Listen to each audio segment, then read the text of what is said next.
everyone, this is Kevin Davey. Thanks for joining me today. And today I'm going to talk to you about 8 nasty trading development pitfalls and traps. So I want to thank you for taking the time out today to listen to me, and hopefully you'll get a lot out of it today. So, like I said, we're going to be talking about ways that trading results can fool you, because a lot of people get fooled by seeing backtests and those kind of things, and you really got to be careful with them. And so we're going to go over a bunch of ways that they can trick you and how to get around it too. It's one thing to know about these things, but it's another thing to actually work around them and figure out what to do. If you're listening live, I'm going to have questions and answers at the very end, so stick around for that.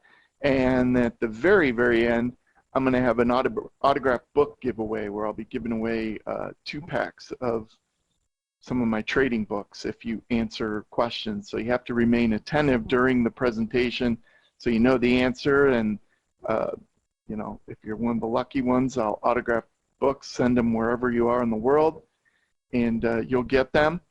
And if you're listening on YouTube and watching the YouTube presentation, obviously you won't be able to get the books or ask questions, but if you sign up on my website, you can get a free book on trading, on entries and exits, and then you'll be invited to the future live events, so you can win some things at future events. So I encourage you to do that.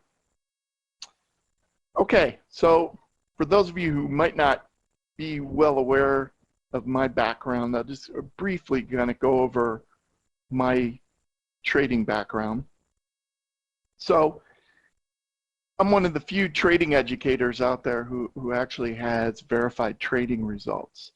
And a lot of that was from the World Cup of Futures Trading Championship, where 3 years in a row I finished either in first or second place. So that was a year-long, real money, worldwide contest against some of the best traders in the world. So, you know, I have some verified results, which you look at people out there and a lot of people say stuff, but they don't really back it up. So I'm able to back it up. And then as far as my teaching, I've written 3 best-selling trading books, and you can see those there. The newest one's over on the right. It's called Entry and Exit Confessions of a Champion Trader. It's currently the #1 bestseller in the futures section of Amazon. So you know, you might want to go over there and take a look at it. And the other thing is I teach a workshop, an all-day workshop with a lot of supplementary information, and that's won awards. It's been highly ranked. And I've actually taught 6 other trading contest trophy winners. So if you're looking to enter a trading contest or not, just realize that I've actually taught quite a few trading contest winners. And students just who've taken the class, they've actually completed and passed over 200, right now it's 290, it's going to be updated at the end of the month, it's probably going to be close to 300 strategies that actually pass a live performance test. So they build strategies, we watch them for 6 months live, you know, and see how they perform, and if they do well enough, they're considered a successful strategy. So we've had 290 of those already, and that kind of tells you that not only can I trade, but what I teach also works for other people. So just kind of keep that in mind. Okay, so here was, this was yesterday. I'm not going to show you a picture of my weather today because it's kind of cloudy, but I'm in Cleveland, Ohio, just outside of it on the shores of Lake Erie, and so that's a view out my back. I work from home, so that's my view all the time. But just kind of curious, just to kind of get started. I know we have people from all over the world here. So just to answer a quick question, is your weather better or worse than mine? And I'll show the results in a little bit. So today it's 72 Fahrenheit, which is 22 Celsius, and cloudy for me. So it's not so good. But some days like yesterday are just picture perfect, kind of starting to be fall here in this part of the US, which is just awesome. Okay, so we'll just close that. It looks like most of you guys are winning here because 61% of you said your weather's better than mine, so congratulations. So anyways, I always like to see where people are from, and I know we have people from all over the world, so it's kind of interesting. Okay, so one quick commercial. If you want some free trading information, go to my website. You can get my free book on entry and exits if you don't already have it.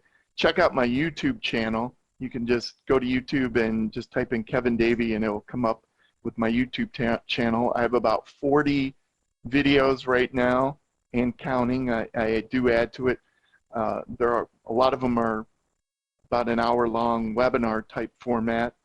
Get a lot of good trading information. You can always follow me on Twitter at KJ Trading. So those are just some free resources I provide. Okay, so just launching into it. You know, I'll be showing some trading results, so I always have to show this disclaimer. Don't trade with money you can't afford to lose. That's a big one. Past performance is not indicative of future results. Hypothetical results are just that, hypothetical. And when you see trading system results, they're always developed with the benefit of hindsight. So you got to remember that. Okay? So a while back, I did a survey of people, and I asked them, you know, what do you think are some of the traps and pitfalls that you fall into if you're going to try algo trading? And I got a lot of interesting responses. You know, slippage and commission costs are ignored, and people only did a short back test, and there was a lot of curve fitting going on. But the biggest one overall was people were just saying back tests were, you know, I'll bleep it out, any kind of swear word you want to use. And, you know, it's kind of interesting that people say that because I think we've all been through it. If you've ever run back tests and then run some strategies live, you understand why back tests can be garbage. And that's one of the big pitfalls of algo trading is, you know, you want to do a back test to show how things would have worked, but at the same time, it's got to be representative of what you've got going forward. So we're going to talk about that and figure out some ways around that, the back test issue, okay? So the first rule, the golden rule that I live by, and this is trading system results that you create, that you see on the internet, that you see somebody selling, no matter what, just remember, too good to be true probably is, okay? You know, people claim, hey, 99.9% winners, all, you know, all this great stuff, and they say they have the Holy Grail. I just saw an ad the other day for a webinar where the guy said, I've created the Holy Grail. Well, you know, has he or hasn't he? You know, but there are people out there who will sell you some good systems. They're not necessarily great, and you know what? You don't really need a great system. You just need a bunch of good systems. And you can also develop those on your own. There's definitely a good process out there to make your own systems where you don't have to shoot for 1,000% a week. You know, there's people out there who think they can do that, and it's crazy. So my rule of thumb, before we even get to these pitfalls and traps, is if it looks too good to be true, it probably is. Okay? So along those lines, what you should do is treat any result you see as hypothetical. So it becomes real simple when you look at it like that. If it happened in your account, it's real, okay? Can't argue with that. But if it happened anywhere else, you know, if it happened to your next door neighbor, if it happened to your spouse, but it's not your trading account, it's theirs, you got to treat it as hypothetical. And when you treat something as hypothetical, it means it may or may not have happened to you if you did the same thing. You know, just because your neighbor can trade, and even if he tells you what to trade, doesn't mean you're going to get the same results as he is. So you got to remember that. So the simple guideline is just treat everything that happens outside your account as hypothetical. And when you think hypothetical, think, hey, there's a chance it's not going to work out the way I hope it works out. And that'll make a big difference in how you look at performance results. Okay? And you know, when you start thinking about that with hypothetical results, you start to realize how trading results can be bad, how they can fool you, and you kind of learn what to avoid, and that's kind of what we're going to talk about now. So, you know, here's a good example. This is just some screenshots of different things I've captured over. Some are a couple years old, some are pretty recent, but you can see people are on Twitter and they're talking about how much money they're making, and then there's this other guy saying he grew an account from 5,000 to 600,000 in 5 weeks. Well, you know, did he? I don't know. There's another person who just never had a losing day. Every day they made some money, and there's a lot of people out there like that who just claim to riches, you know. Wow, every day I make money, and it's especially true in Twitter. Twitter is amazing for the number of these awesome traders, or at least they make it seem like they're awesome traders. They're probably not, because they tend to forget about their losses. Oh, I forgot to tweet that, you know. But they're winners, man. They'll be tweeting, and they'll be tweeting that they got prices that weren't even traded that day, all sorts of garbage. So take what you see out there with a grain of salt, that most of it is not real because it's all hypothetical, right? And maybe it happened for them, maybe it didn't. And likely it didn't. And, you know, there's no way for you to know for sure, but be skeptical. Be very skeptical. Because, you know, as Abe Lincoln said, the problem with internet trading results is that you can't always depend on your accuracy. Now, if you're reading that, you don't get the joke. You know, maybe a little later today you'll get it, and you'll be like, oh, now I understand why Abe Lincoln said that, or why Kevin had that Abe Lincoln quote. But you just got to watch out for any results that are posted out there. So with that, let's kind of look at 8 traps that fool people who are creating or looking at algo trading strategies. Here's the first one.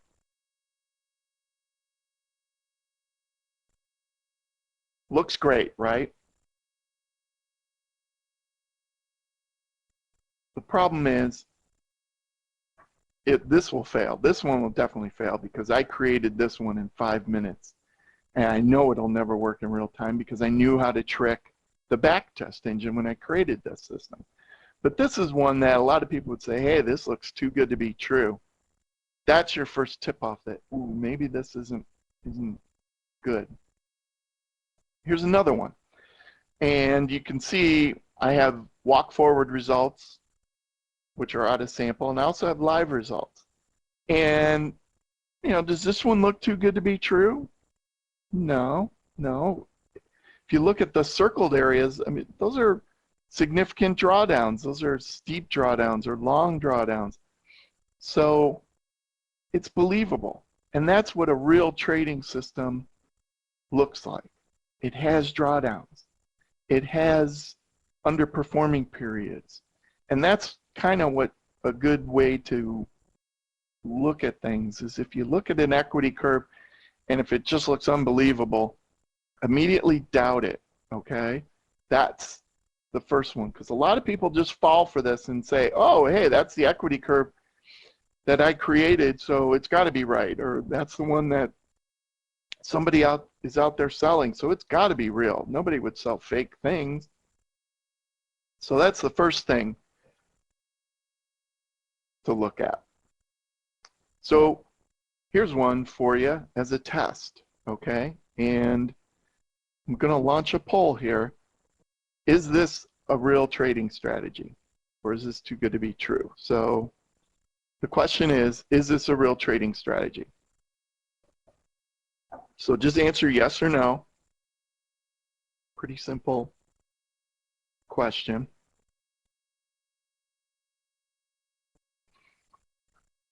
And we'll let it go a couple more seconds.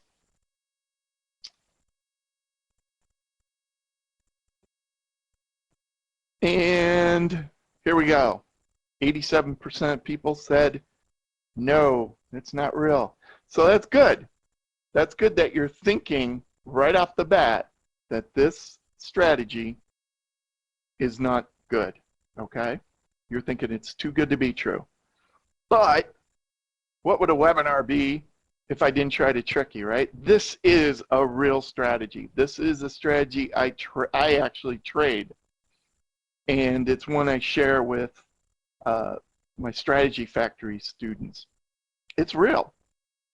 So you could say, well, wait, you've just been telling us too good to be true. Well, there's a drawback to it. And if I look at the daily equity curve, so what I showed you earlier right there is just the closed trade equity curve. Here it is with the daily equity curve. And if you notice, it's kind of going up, but there's a lot of big spikes where, for example, in this arrow, you're down $2,000 or $3,000 all this, in a very short period of time. So there are some significant quick drawdowns. So it's a good system. It's just not as good as it seems. It doesn't look like this anymore when you start looking at the daily. And so that's kind of being skeptical. You say, hey, this isn't true, but you dig down into it, and then you might find, oh, that's why it looks so good, and maybe then you change your mind about it, or maybe you don't. But I love the fact that almost 90% of you thought, hey, this was too good to be true, because that tells me you guys are thinking right, and you're not going to fall for these pie-in-the-sky systems. So that's good. But like I said, I tried to trick you here with one that is real, but again, you should dig deeper and look at what's wrong with it. So that's number one.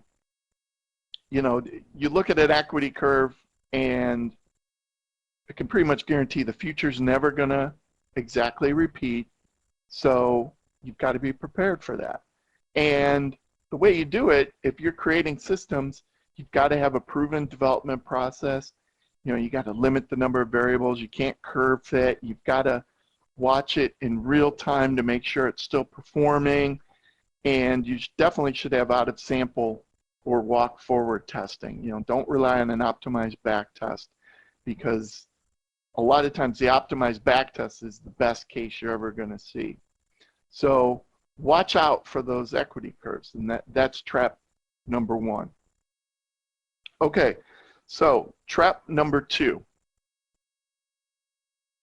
not including slippage and commission in your performance results. And here's an example of a trading system where the blue line does not include slippage and commission, and that kind of pinky purple line does. And you can see over the course of time, it's a significant chunk with this system. Now it'll depend on different systems how much your performance suffers because you don't have slippage and commission, but in this case, it was almost $39,000 over a 10 or 12, looks like about a 12-year period. That's huge. That's a lot of money. And a lot of what people show out there for sale does not include slippage and commission. And even the trading software that you use, a lot of times by default, it's $0 slippage and commission. Why do they do that when they know it's not true? Well, one reason could be they want people to be happy with their software, and people are happy when they make good-looking systems, right? And $0 slippage and commission helps you to make better systems. It could all be related, right? I don't know. But I do know almost every system you can test, if you test it with $0 slippage and commission, you probably will have a profitable system. A lot of times you will.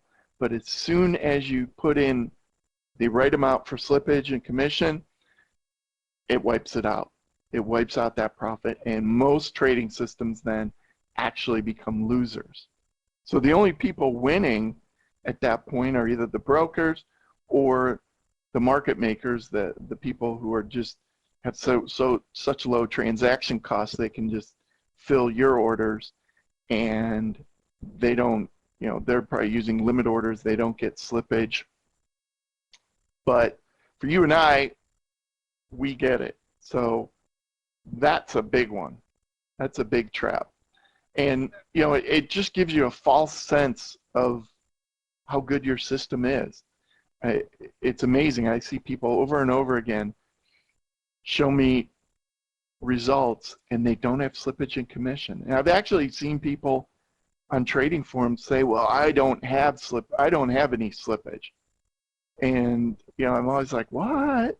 How do you not have slippage? And they make up some kind of excuse or say their broker's so good they don't have slippage. It's all a joke.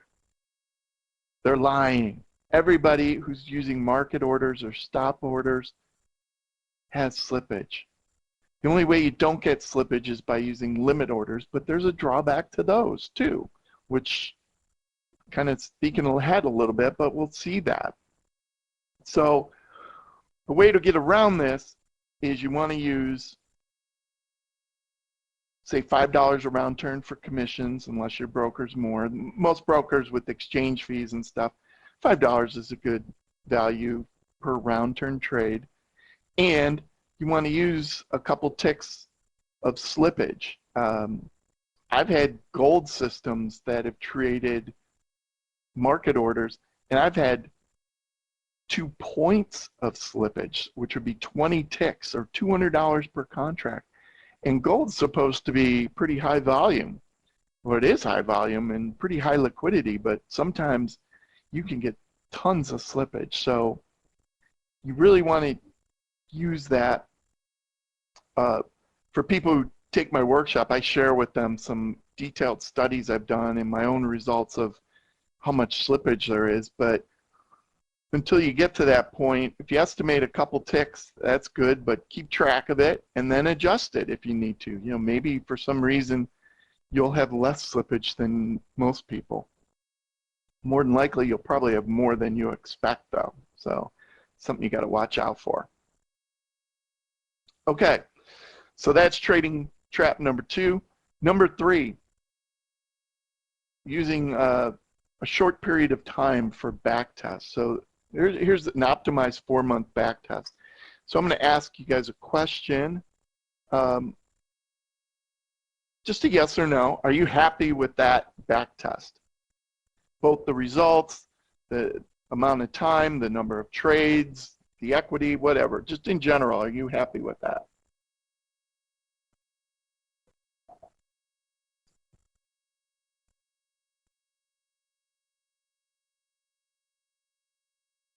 Okay, so about 80% of you are saying no, you're not happy with that, which is good.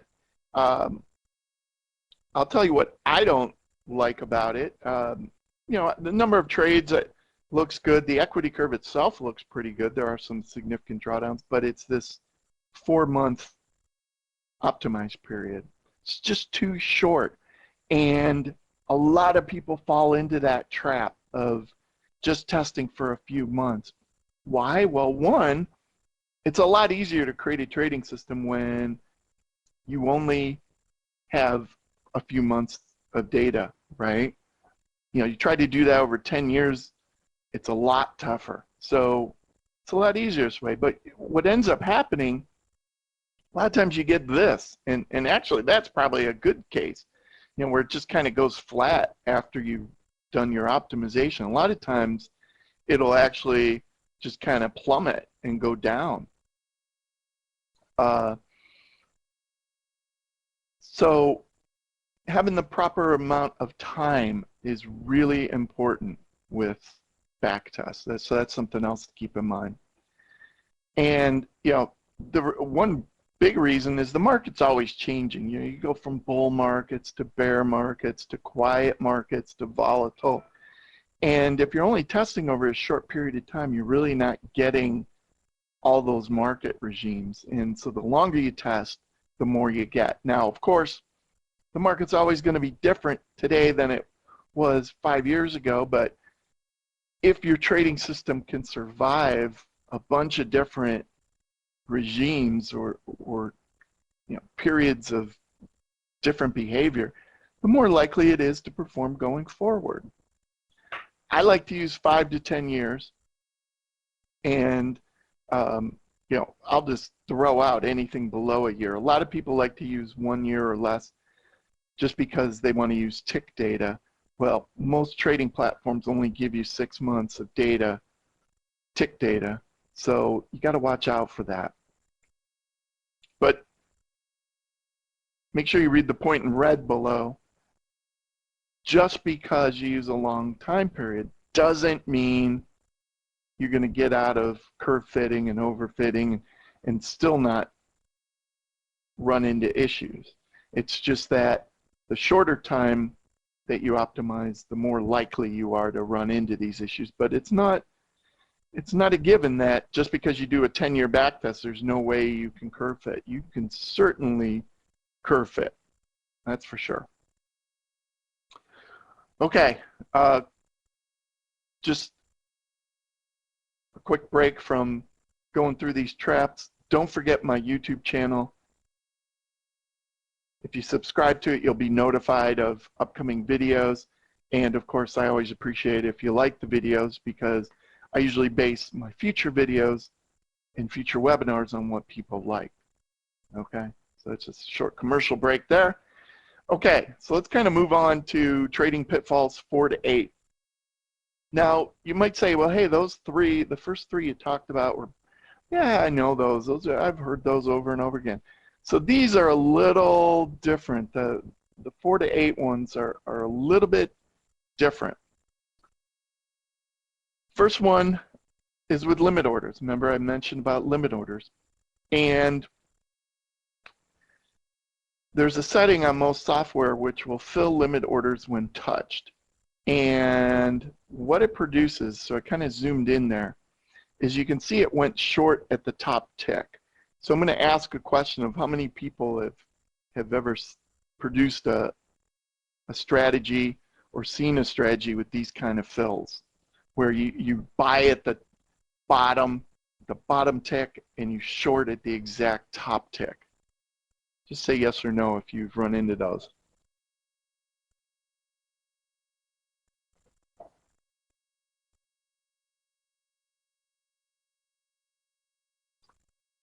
Okay, so it looks like most of you have seen these, and I'll explain a little bit for those of you who haven't, but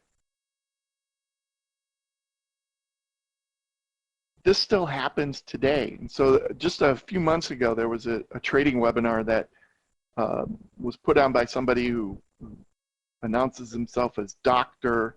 I think he's actually a vet, which, you know, is a doctor, but still he's a vet turned trader, a veterinarian, not a veteran.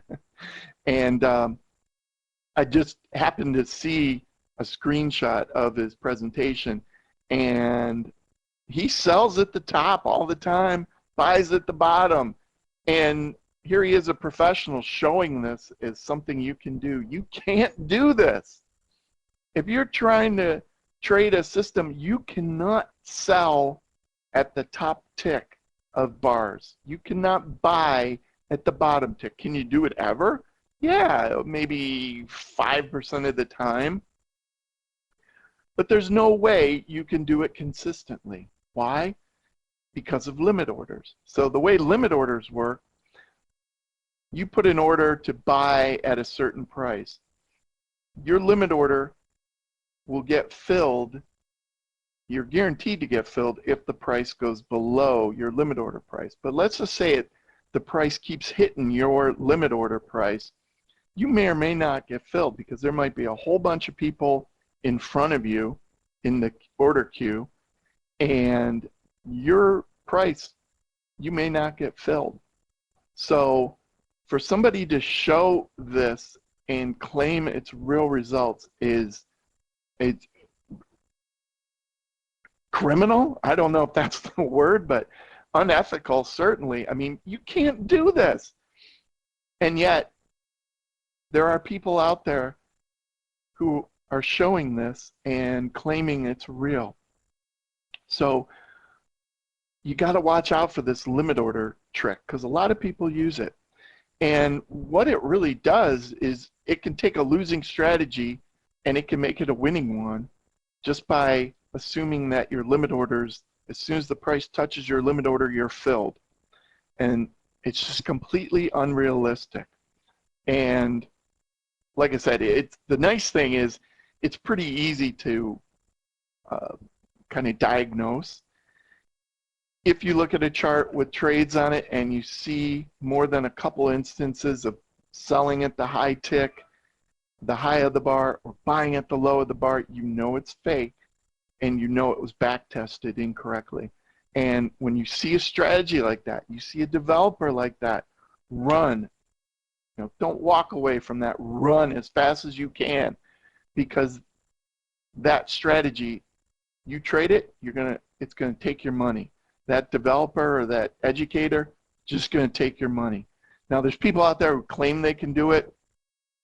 You know, I think some of the high-frequency trading firms out there can probably do that because of the way they're set up. They spend millions on infrastructure where they're located at the exchange, and they actually burn their code onto chips that are at the exchange, so they can do a little bit of it.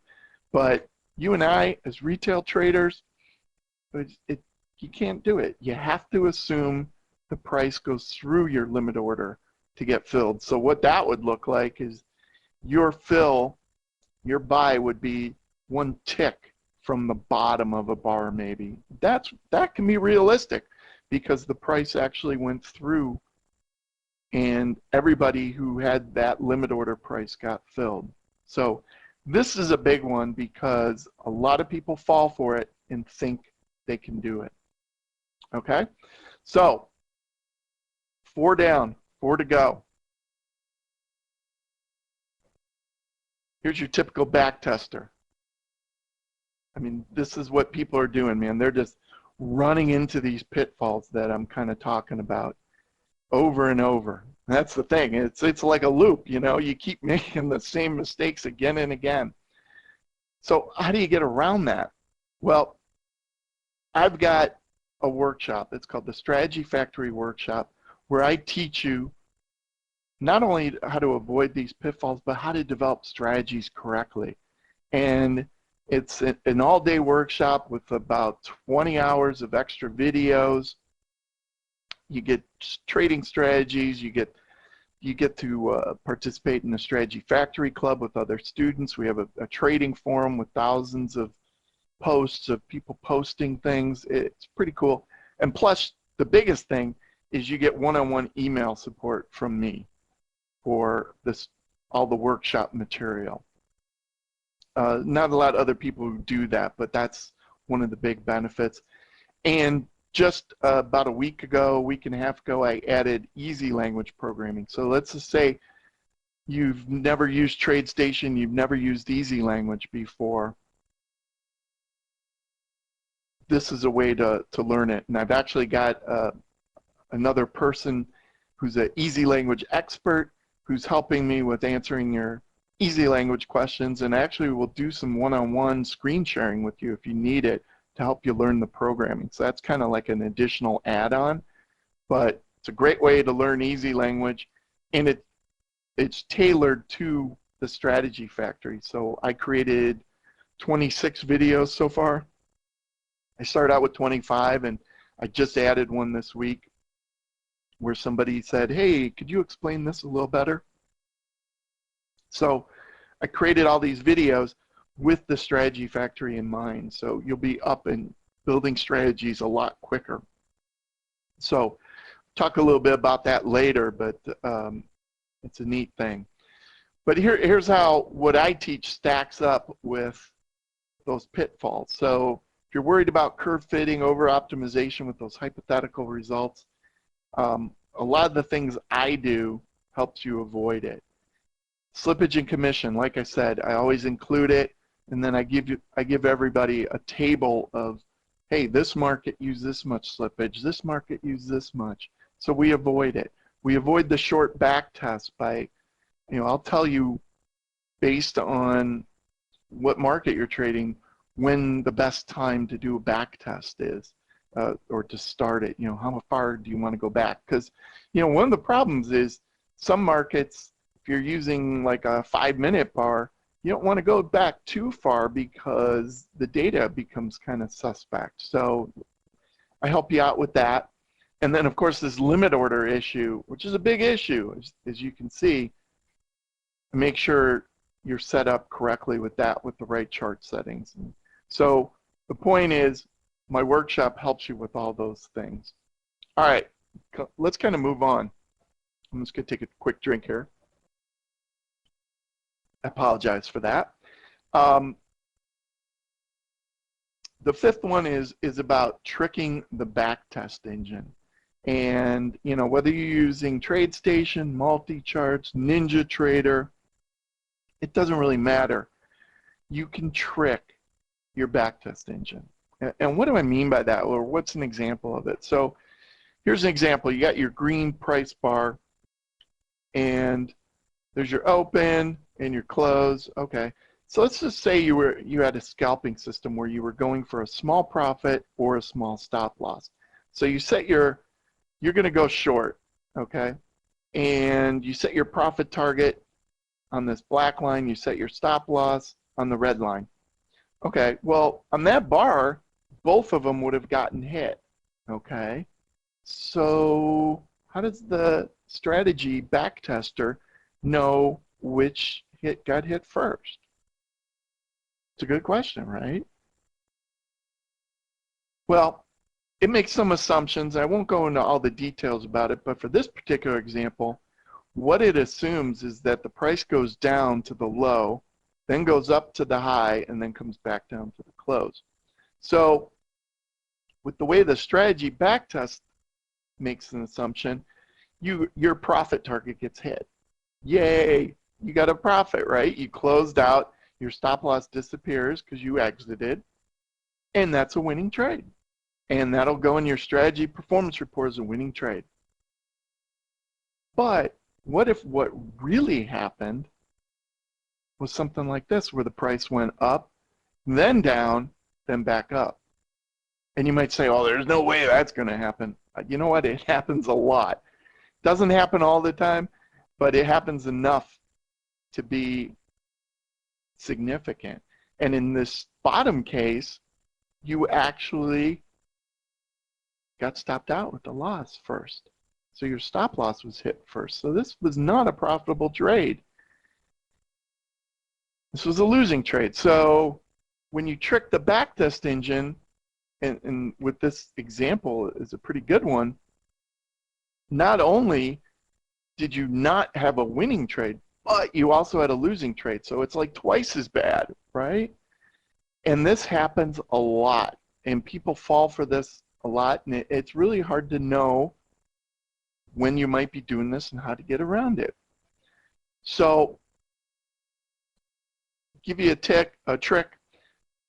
If you're using Tradestation, it's called look inside bar backtesting. I think Ninja or Multicharts calls it bar magnifier or something like that, where it will, the backtest engine will look within this bar, like let's say this is a 5-minute bar, it'll look at every minute and it will determine what came first. And Usually if you go down to the minute level, you're pretty good, but sometimes if your stop and target are super tight, you really have to go down to a tick level, and that's why one reason I avoid scalping systems. There's a lot of reasons, but that's one reason.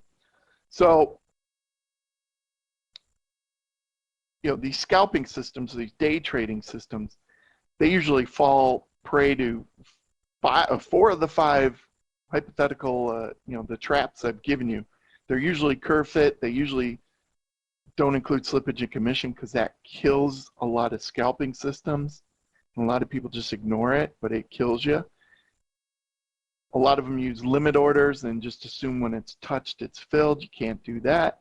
And it also tricks the backtest engine. So watch out if you're using scalping systems, one with little small profit and loss values, because those will kill you. Now, let's just say you went back here and eliminated the stop loss, then it's not a big deal because you'd know sometime during this bar, whether the price went up and down, doesn't matter, you'd still get your profit target hit if your stop loss was, say, not here or if it was way up there or something. So that's one way around it. It's when your profit target and your stop loss are close that you run into a problem. Okay, next one. Showing performance of closed trades only. So this is the picture of former baseball player Lenny Dykstra. You might say, who is he? Well, after he played professional baseball in the U.S., he ran an option picking service, right? He claimed he got 90% wins, and people thought he was so good. Even Jim Cramer, if you like Jim Cramer, he said Lenny is one of the great ones in this business. Wow, you know, that's pretty cool. You're like this all-star athlete adored by millions, and now you go on and you run this great option service with 90% wins that even Jim Cramer says, hey, this is great. The problem is he was only showing you trades that he exited. He buried all his losing trades and just left them open. And he did some other funny stuff too, but that's what he did. And he went to prison for it. If not exactly for this, he went to prison for some other shady stuff he was doing, but people do this all the time. So remember when I showed you that curve where I said, hey, it's too good to be true, I was showing you closed trades first, and then I showed you the detailed equity curve. Well, the detailed equity curve is what matters because that's called marked to market accounting. That's what, when your trading statement comes every day, they mark it to market. It's called marked to market. So it sounds like I'm saying market to market. It's marked. That means they mark the prices. They get the most recent price, the closing price, and that's how they determine your equity. Your equity, your overall account value is not depend just on closed trades. It also includes your open trades. So make sure when you're looking at a performance report or if you're looking at buying a system that's out there, make sure you look at open and closed trades because that's really important. I mean, this is just one example. There was somebody else I remember, she called herself the super trader, and she was running a fund, option selling, and she was doing the same thing, allegedly. She was burying her losers as just open trades, and she was only reporting closed trades. So watch out for this one. This is a tricky one. Okay, number 7. Thin volume markets can really have an impact on your trading strategy or results. Here's just an example. This is with orange juice a while back, but you can see it plummeted $300 per contract with 0 volume. And most of these bars have 0 volume. So you might think your back test is accurate, but it might be executing at something you can't even get. You might not even get filled. So you got to watch out for those illiquid markets. And again, that's something I help you with avoiding this. You know, Simple rule, don't trade 1 minute bars with orange juice with market orders, because you're not going to get filled where you think you are, because orange juice is a pretty light market as far as volume goes. Here's another example. This is what suckered me into futures in the first place years and years ago. Was they were showing all the profit from from sugar, from pyramiding, just adding to your winners. So you're not even using your original money, you're just using the market's money. And this particular example right there is $8.8 million profit in, oh, I don't know, what, about a year? Well, that's awesome. Well, the problem is you were trading 190 contracts of sugar, which is huge, and at one point, you know, you don't see it there, but you had $1 million drawdown.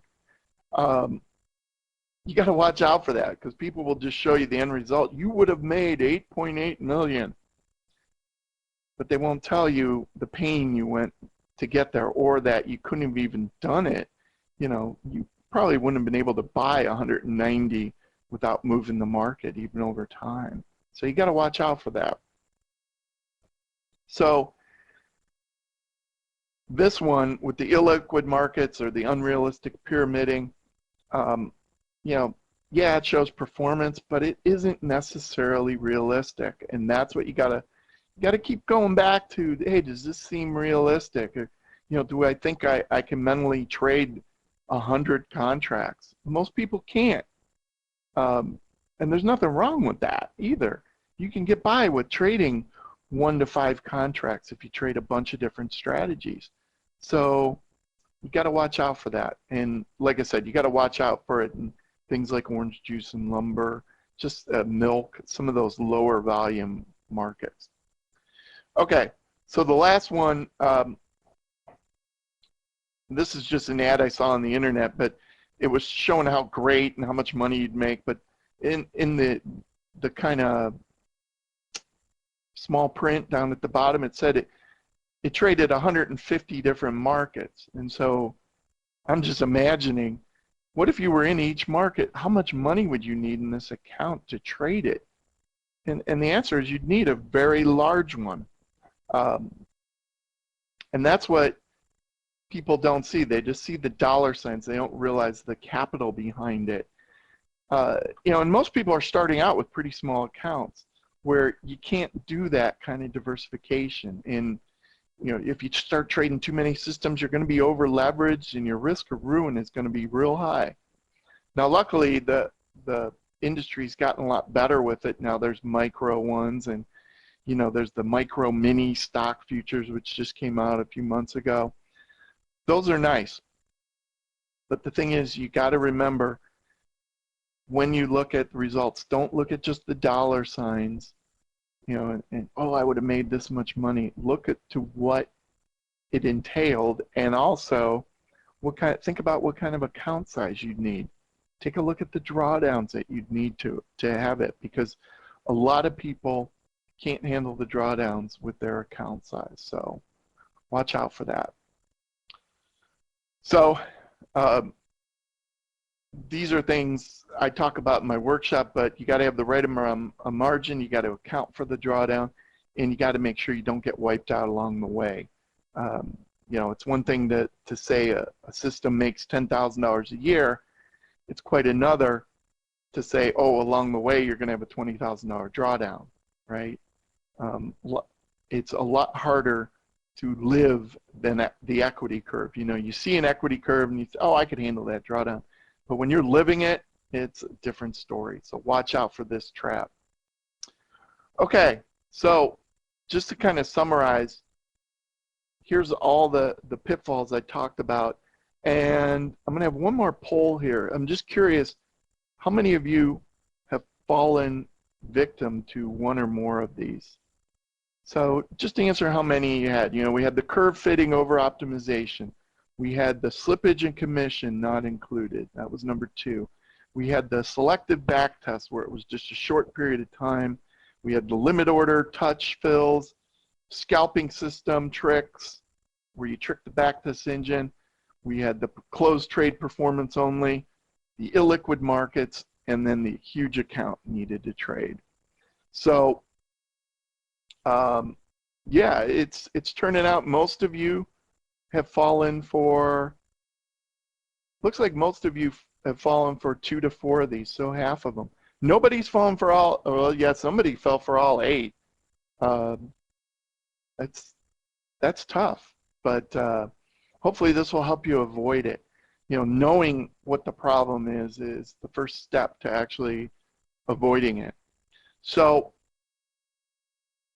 again, you want to avoid being this guy, this poor guy.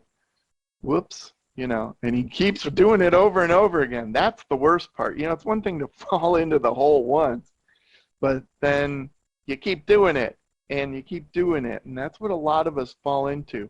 And certainly I'm no stranger to that, because I did it. And occasionally I almost still fall in for some of these pitfalls. So you got to be careful with this.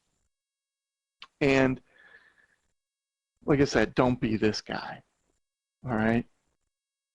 So again, my solution, I have a workshop. It's called the Strategy Factory Workshop, where you not only learn to avoid these traps, but you learn how to develop systems the right way. And I support you and I help you with that. Just had a student today who took the class. He signed up, I think, about a week and a half ago. He's already created a system, a strategy that's in the Strategy Factory Club for September, which is really cool. You can also get this workshop for free through a Tradestation rebate program I have. So you sign up for the class, you sign up, open a Tradestation account. Tradestation will give you 20% commission rebates until the class is paid off. It's pretty awesome. A lot of students do that. And you can see with the rest of the pitfalls that the workshop I teach will actually help you avoid these things, and not only avoid them, but help you do things the right way. So, you know, these pitfalls can be a thing of the past for you, especially those of you who've had a bunch of them, which most of you have. Okay, so just kind of summarize. If you remember nothing else from today, just remember the golden rule of trading results. If it's too good to be true, it probably is. That's key. Okay, so again, for more information, if you're interested in my workshop, go to my website, kjtradingsystems.com, click on Strategy Workshop at the top. You'll get all the information, and down at the bottom you can sign up, join. You'll get instant access to all the material, and then you can also have, you'll be invited to the next live class, which is the end of September, which so what a lot of people do is they sign up early, watch all the videos, and then attend the live class, and then they can ask more questions and listen to what other students are asking. It's a great way to do it. Here's just an example of what some of the students have done. You know, this is just some of their walk forward out of sample testing. So they've created some good systems, not holy grail type systems, but we don't want to do that. And there's specific reasons why we don't, which I get into in the class. But they produce some pretty good ones. All right, so I want to thank you for attending. You know, watch out for those trading traps and pitfalls.